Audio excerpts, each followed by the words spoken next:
amanya gange Awero Naume nga sawa zino wemuli tuli ku KCC flat stage. Nange nali awo nga nkola omulimu gwa security newe natandika okulanga omulimu temuli sente nange natandika okubuuza yali omusajja antwala nga yanvuga buli lunaku we yatandise okunyumiza ebya boda nga mulimu sente biki nange newaayo nkola eki negatte ku boda kwanagezako omulimu gwonna naye nga tebifuna ate oli we yaŋŋamba ebya boda omutwalo 5-6 olunaku kyekyankiikiriza nkola eki nzije mu boda.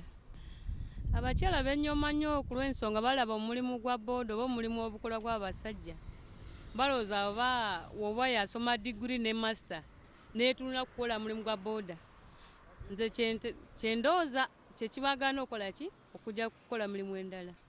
Nakoma kyakusatu amaka ewaka nvayo ssaawa 3 ssaawa 2 ze ku makya mba amaze okwoza engoye okola mulimu gyonna nenyuka ssaawa 12 ogenda okuddayo ewaka okufumira mwami omere.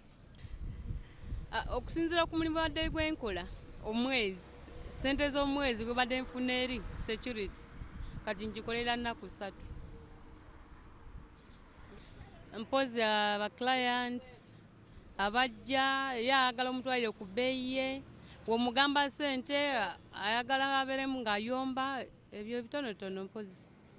Abakyala bannange mbasaba mujje tuyingire mulimu gwa boda watali gwa boda gwonna osobola okuyingira omulala ayagala kuyingira boda gye muyigirize bwereere sigenda musazula sente zonna tuve ebyokusabiriza kuba okusabiriza nnaku zino abasajja enfuna ntono musajja ojja muteeka ku pressure oyagala kino naye nga sente ze bamusasula sente ntono naye okola naye musajja naye naakola ojja kusanga obulamu kati bweyagala.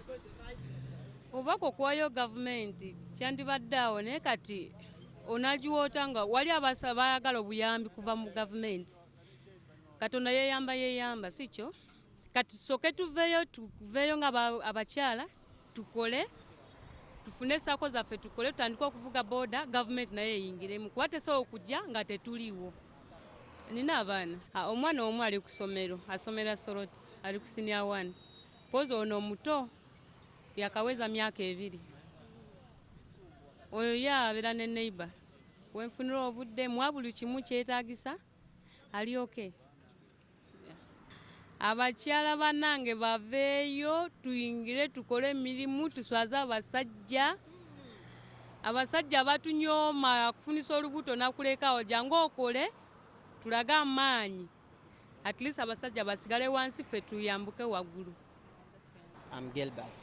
So she's a very respectful woman.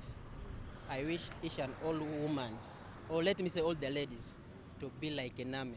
I think men out there, they will not even suffer because she's a woman who can bring something, who can bring idea, and we share here. And like right now, you see how we have been talking there. We have a group here, she is handled as a vice chairman, whereby we have do something a lot through her. I wish each and everyone to be with her. No one is going to suffer. At least at the end of the day, each and everyone will achieve something. Nkola Naume mukazi mukozi nnyo ate Naume ekirungi kye ye teeraga ate tanyooma mirimu ye mukazi gwendaba singa abakazi bonna babeera n'endooza nga ya Naume kyandibadde kitukolera nnyo lwakuba naffe emirimu gye tukola gino gituyamba kinene nnyo ne Naume yennyini tulina kale endooza gye yaleeta ku gurupu yaffe ng'ekibiina era ekibiina ekyo twakitandika era we twatandika kati ssaawa zino wenjogerera tufunye epikipiki ziri 4.